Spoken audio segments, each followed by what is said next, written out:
Chapter 22, By Candlelight. The steady hum of the car as it flew high above the earth soothed Margarita like a lullaby, and the moonlight warmed her pleasantly. Closing her eyes, she turned her face to the wind and thought with a certain sadness of the unknown riverbank she had left behind, which she felt she would never see again. After all that evening's marvels and enchantments, she had already guessed who they were taking her to visit, but that didn't frighten her. The hope that there she would succeed in regaining her happiness made her fearless. However, she had very little time in the car to dream of that happiness. Due either to the rook's expertise or the car's superior quality, soon after Margarita opened her eyes, she saw below her the shimmering lake of Moscow's lights rather than the darkness of the forest. The Blackbird's chauffeur unscrewed the right front wheel while they were still in flight, and then landed the vehicle in an utterly deserted cemetery in the Dorogomilov district.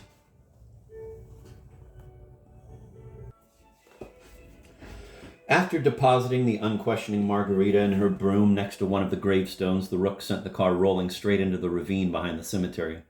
It fell with a crash and was destroyed. The rook gave a respectful salute, mounted the wheel, and flew off. A black cloak appeared at once from behind one of the monuments. A fang gleamed in the moonlight, and Margarita recognized Azazello. After motioning to her to get on her broom, he himself jumped astride a long rapier. The two of them soared aloft, and seconds later, unseen by anyone, they set down near 302B Sodovaya Street.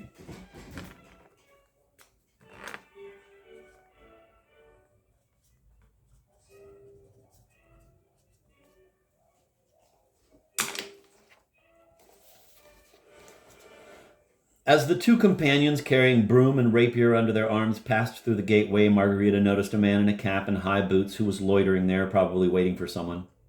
As light as Azazello's and Margarita's footsteps were, the solitary man heard them and twitched nervously, unable to figure out who was producing them. At entranceway number 6, they encountered a second man who looked amazingly like the first, and the same thing happened again. Footsteps, the man turned nervously and frowned. When the door opened and closed, he charged after the invisible intruders, scanned the entranceway, but failed to see anything, of course. A third man, who was an exact replica of the second and therefore of the first as well, was standing guard on the third-floor landing.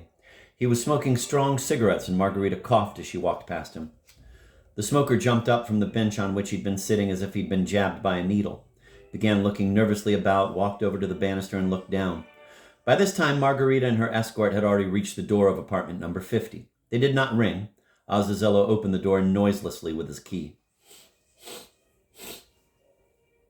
The first thing that struck Margarita was the total darkness in which she found herself. It was as dark as a dungeon, and, afraid of stumbling, she instinctively grabbed hold of Azazello's cloak. But at that moment, a small lamp flickered up above in the distance and began drawing closer. As they were walking, Azazello took Margarita's broom from under her arm, and it disappeared in the darkness without making a sound. They then began ascending broad steps, which Margarita started to think would go on forever. It amazed her that the front hall of an ordinary Moscow apartment could contain such an extraordinary and invisible but very palpable endless staircase. But their ascent did come to an end, and Margarita realized that she was on a landing. The light moved up close, and Margarita could see the illuminated face of the tall black man who was holding the lamp in his hand. Anyone who had had the misfortune of crossing his path in recent days would have recognized him at once, even in that feebly flickering light. It was Koroviev, alias Faggot. True, Koroviev's appearance was greatly changed. The flickering light was reflected not in the cracked pince-nez, but should have been thrown in the trash long. The flickering light was reflected not in the cracked pince-nez, which should have been thrown in the trash long ago, but in a monocle which was admittedly also cracked. The wispy mustache on his insolent face was now curled and pomaded, and there was a simple explanation for Koroviev's apparent blackness. He was in evening dress. Only his chest was white. Magician, choirmaster, wizard, interpreter, or the devil knows what, in a word, Koroviev, bowed, and gesturing to Margarita with a broad sweep of the lamp, he invited her to follow him. Azazello vanished. An amazingly bizarre evening, thought Margarita. I was ready for anything except this. Has their electricity gone out, or what? But most amazing of all is the size of this place. How can all this be crammed into a Moscow apartment? It's simply not possible.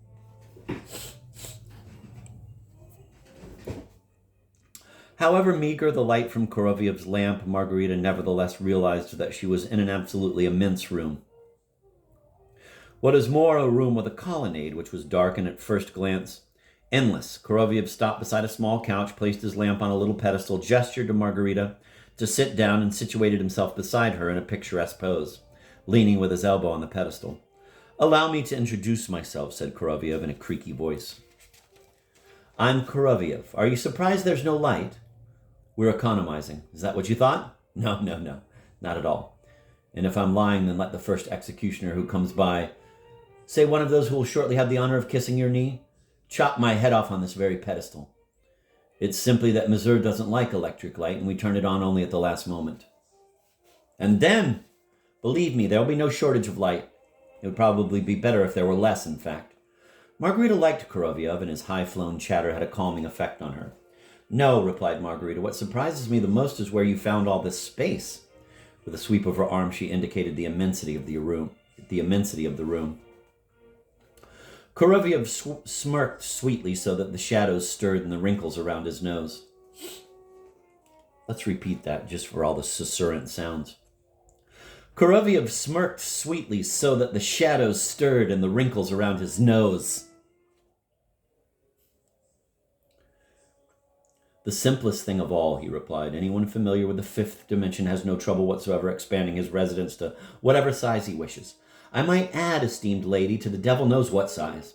However," Koroviev rattled on, "I have known people who haven't the faintest conception of the fifth dimension, or of anything else for that matter, but who have still worked wonders when it came to expanding their residence. Take, for example, the city dweller I heard about who got a 3-room apartment on Zemlyana embankment and then turned it into 4 rooms in a flash without recourse to the fifth dimension, or to anything else that goes beyond human reason, namely, by dividing one of the rooms in 2 with a partition. He then proceeded to exchange his one apartment for 2 separate apartments in different sections of Moscow, one with 3 rooms, the other with 2. That, you'll agree, makes 5 rooms in all. Then he exchanged the 3-room apartment for 2 separate 2-room apartments, and thus, as you can see, became the possessor of 6 rooms, though it's true they were scattered all over Moscow. He put an ad in the paper and announced his desire to exchange 6 rooms in various parts of Moscow for one 5-room apartment on the Zemlyana embankment, and was thus on the verge of executing his last and most brilliant move when something beyond his control put an end to his activities. It's possible that he still has a room somewhere even now, but I dare say it's not in Moscow. Now there's an operator for you, and you are pleased to talk of the fifth dimension." Although it was Koroviev himself and not Margarita who had brought up the subject of the fifth dimension, she laughed heartily when she heard his story about the apartment wizard. Koroviev continued, "But to business, Margarita Nikolaevna. You are a very intelligent woman and have naturally already guessed who our host is." Margarita's heart skipped a beat and she nodded. Well then, said Koroviev. "We abhor mystery and innuendo of any kind. Every year Mazur gives one ball. It is called the spring ball of the full moon or the ball of 100 kings. A huge crowd attends." Here Koroviev clutched his cheek as if a tooth had started to ache. "But I hope you'll soon see that for yourself. And so Mazur is a bachelor, as you yourself, of course, understand, but he needs a hostess." Spreading his arms, Koroviev said, "You will agree that without a hostess..." Margarita listened to Koroviev, trying not to utter a word. She felt a chill beneath her heart. The hope of happiness was making her head spin. "According to tradition," Koroviev continued, "the hostess of the ball has first of all to be named Margarita, and second, she has to be a native of the place where the ball is held. And we, as you can see, are 121 Margaritas, and we, as you can see, are traveling and find ourselves at the present time in Moscow. We find 121 Margaritas in Moscow, and would you believe it?" Here Koroviev slapped himself on the thigh in despair. "Not one of them was suitable. And then, at long last, a stroke of luck." Koroviev gave an expressive grin, bowing from the waist, and again Margarita felt a chill in her heart. "To be brief," cried Koroviev. "As brief as can be. You won't refuse to assume this obligation, will you?" "No, I won't," was Margarita's firm reply. "We're finished," said Koroviev, and picking up the lamp, he added, "Please follow me." They walked between the columns and finally made their way to another room, which for some reason smelled strongly of lemon, where rustling sounds were heard and where something brushed against Margarita's head. She shuddered. "Don't be frightened," soothed Koroviev sweetly, taking Margarita by the arm. It's only Behemoth showing off his ball tricks, nothing more. And, in general, may I be so bold as to offer you some advice, Margarita Nikolaevna? Never ever be afraid of anything. That's unwise. The ball will be lavish. That I won't try to hide from you. We'll see some people who wielded vast power in their day. But truly, when one thinks of how microscopically small their resources are compared with the resources of the one in whose retinue I have the honor to serve, then it becomes ridiculous and, I would even say, pathetic. And besides, you yourself are of royal blood. Royal blood, whispered Margarita fearfully, pressing against Koroviev. Ah, Queen, cackled Koroviev playfully, questions of blood are the most complicated in the world, and if you were to ask certain great-grandmothers, especially those renowned for their meekness, some most astonishing secrets would be revealed, esteemed Margarita Nikolaevna. I would not be remiss if, in speaking about this subject, I were to draw an analogy to a capriciously shuffled deck of cards. There are things in which neither class distinctions nor national boundaries have any validity whatsoever. I'll give you a hint. A certain 16th century French queen would have been astounded, one must suppose, if someone had told her that many years in the future I would be walking arm in arm through a ballroom in Moscow with her charming great-great-great-great-granddaughter. But we have arrived! At this point, Koroviev blew out his lamp and it disappeared from his hands, and Margarita saw a strip of light on the floor in front of her under a dark door. And Koroviev rapped gently on that door. Here Margarita became so excited that her teeth began to chatter and a shiver ran down her spine.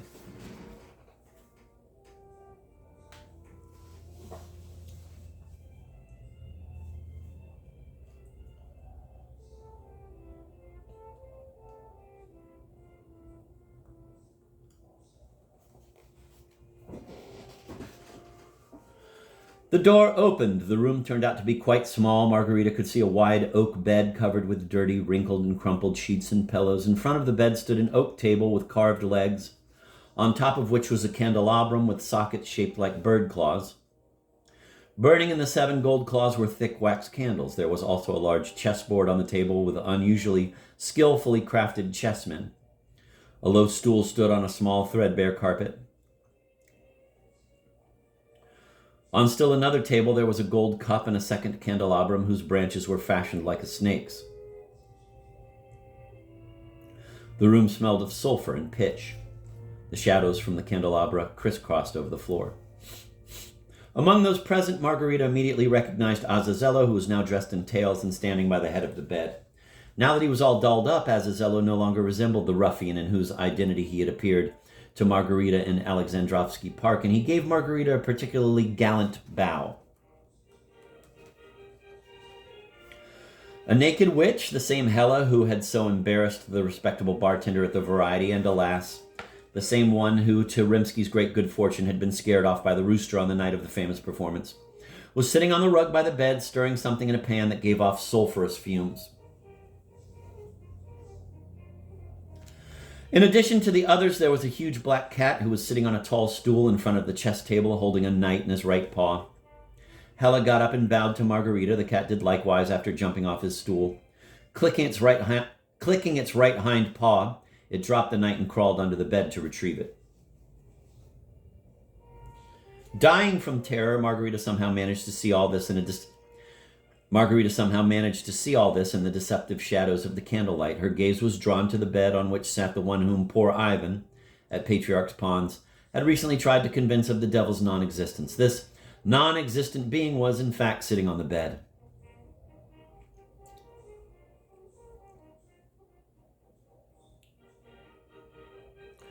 Two eyes bore into Margarita's face. The right eye had a gold spark deep in its center and could pierce anyone's soul to its depths. The left eye was vacant and black, like the narrow eye of a needle, like the entrance to a bottomless well of darkness and shadow. Wolin's face was lopsided. The right corner of his mouth stretched downwards, and his high, balding forehead was etched with deep wrinkles which ran parallel to his sharp eyebrows.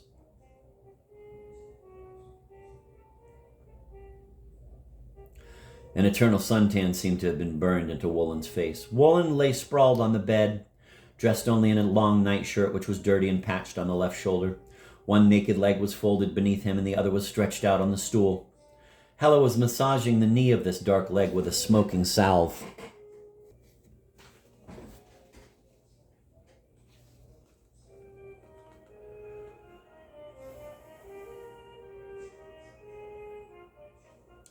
On Volan's bare, hairless chest, Margarita also noted a gold chain with a finely carved scarab of dark stone that had some kind of writing engraved on the back.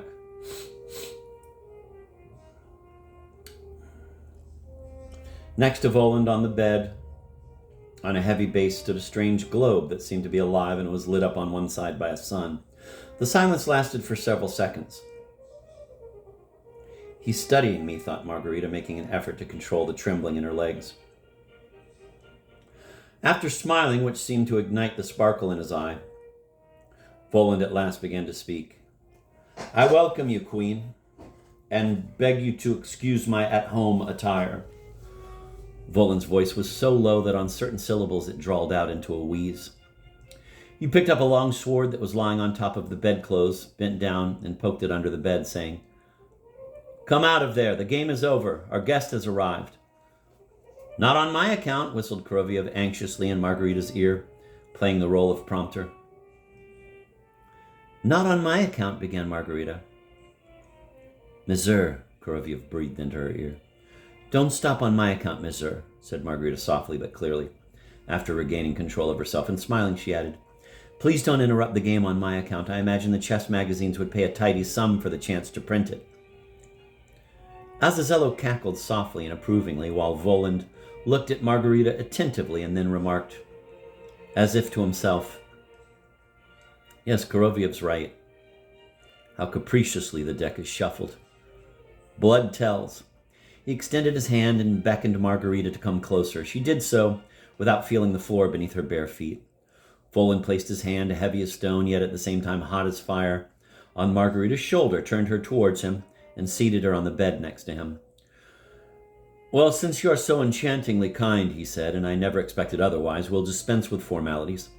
Again he leaned over to the edge of the bed and shouted, How long is this farce under the bed going to continue? Come out of there, accursed Gans.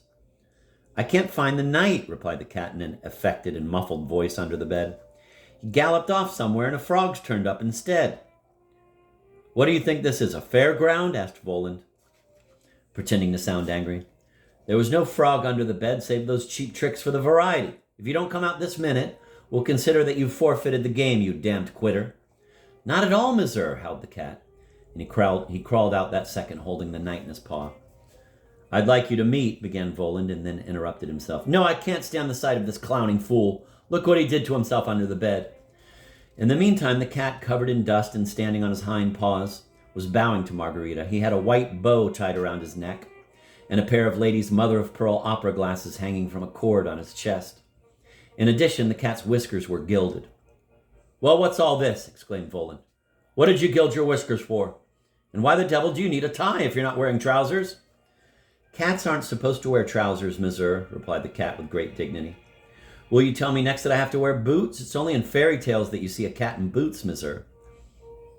But have you ever seen anyone at a ball without a tie? It is not my intention to look ridiculous and risk getting kicked out. Everyone adorns himself as best he can.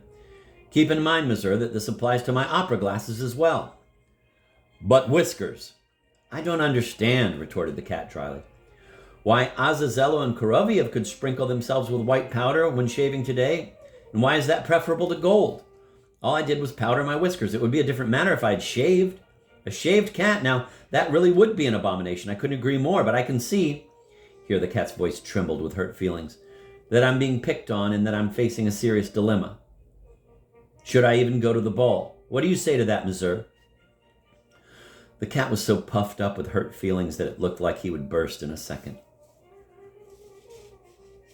Oh, what a rogue he is, what a rogue, said Voland, shaking his head. And every time the game isn't going his way and he's about to lose, he starts putting up smoke screens like the worst charlatan on the bridge. Sit down this minute and stop talking drivel. I'll sit down, said the cat, seating himself. But I object to what you just said. My remarks are far from being drivel, as you so nicely put it in the lady's presence. Rather, they are a series of neatly packaged syllogisms which would win the respect and admiration of such connoisseurs of the genre as Sextus Empiricus, Marcius Capella, or who knows, even Aristotle himself. Checkmate, said Voland. Please, let me see, rejoined the cat, starting to survey the board with his opera glasses. And so, said Voland, addressing himself to Margarita, I present to you, Donna, my retinue. This fellow who likes to play the fool is the cat Behemoth. You're already acquainted with Azazello and Koroviev. And this is my maid, Hella. She's quick and efficient, and there is no service which she cannot provide. The beautiful Hella smiled and turned her green-hued eyes to Margarita while continuing to scoop out gobs of salve which she rubbed on Voland's knee. Well, that's that, concluded Voland with a grimace as Hella pressed his knee with particular force. As you can see, it's a small, diverse, and ingenious group. He fell silent and began spinning the globe in front of him. It was so artfully constructed that the deep blue oceans on it moved, and its polar cap looked real snowy and icy.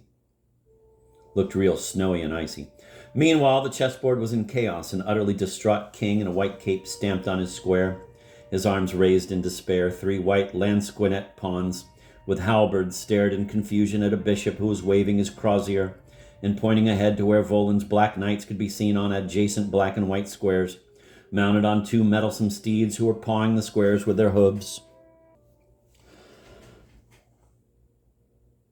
Margarita was fascinated and astounded that the chess pieces were alive. The cat, lowering his opera glasses, quietly poked his king over in the back. The latter covered his face in despair. It doesn't look good, dear Behemoth, said Koroviev with quiet venom. The situation is serious, but by no means hopeless, retorted Behemoth.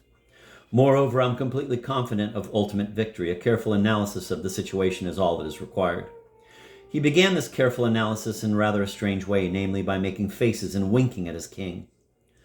Nothing will help, observed Koroviev. Oh, shouted Behemoth. The parrots have flown away just as I predicted. And in fact, from the distance came the sound of many flapping wings. Koroviev and Azazello rushed out. To hell with your ball practical jokes, muttered Voland without taking his eyes from his globe. As soon as Koroviev and Azazello were gone, Behemoth's winking intensified. Finally, the White King caught on to what was expected of him. He abruptly pulled off his cape, threw it down on the square, and ran off the board. The bishop donned the king's cast-off attire and took the king's place. Koroviev and Azazello returned. False alarm, as always, grumbled Azazello, looking askance at Behemoth. I thought I heard something, replied the cat.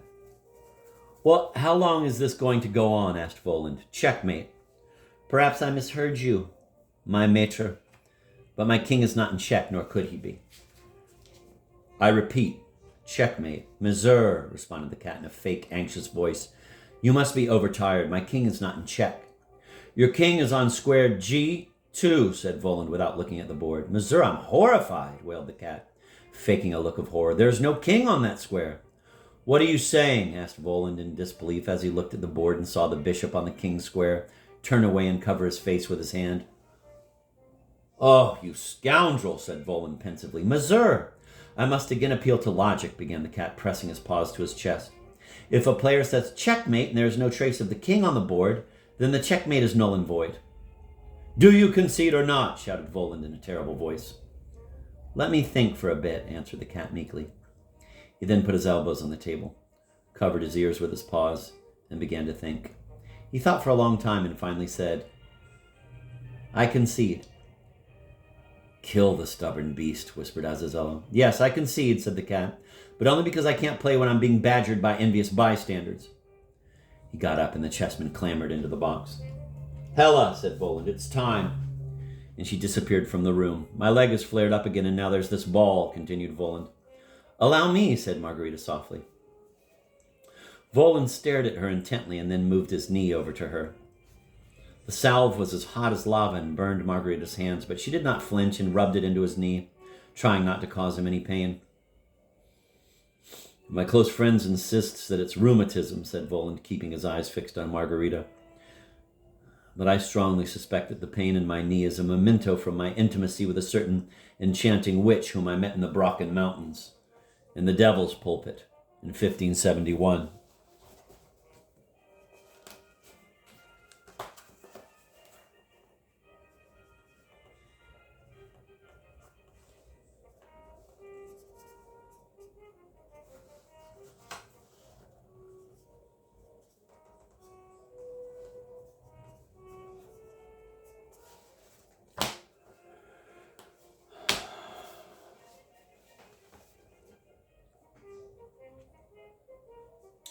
Oh, how can that be? Said Margarita. It's nothing. It'll pass in 300 years' time.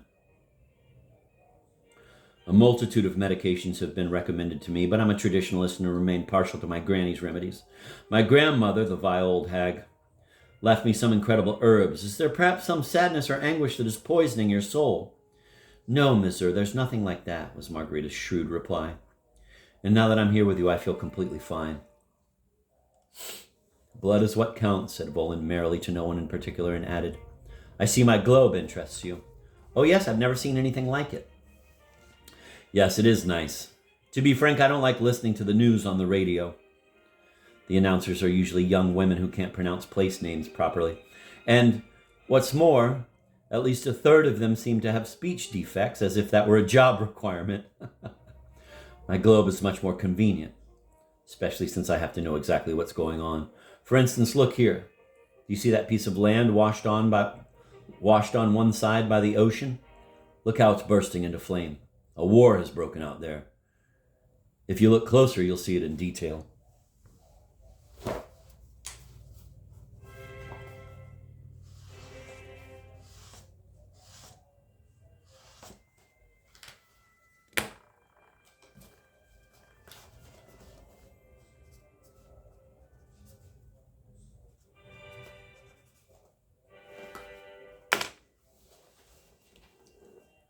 Margarita bent toward the globe and saw that a square of earth had grown wider, had assumed vivid colors, and had turned into a kind of relief map. And then she saw a strip of river, and next to it a village. A house the size of a pea got as big as a matchbox.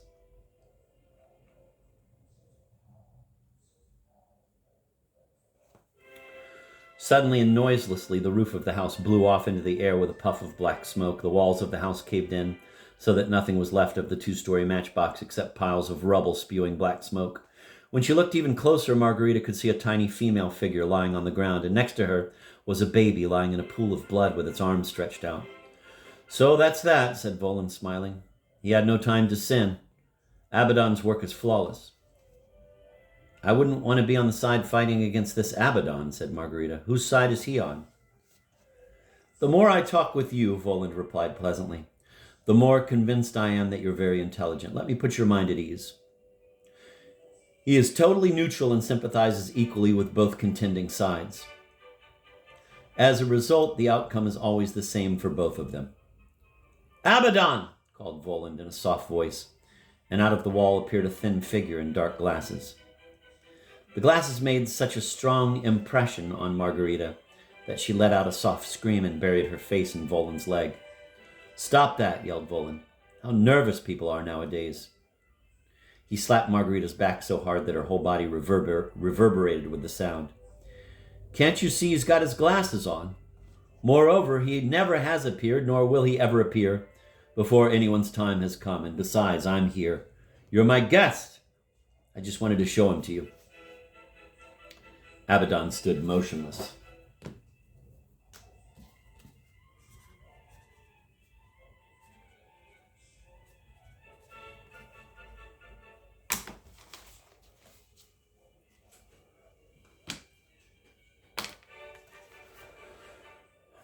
Do you think he could take off his glasses for just a second? Asked Margarita, pressing close to Voland and trembling, but only out of curiosity.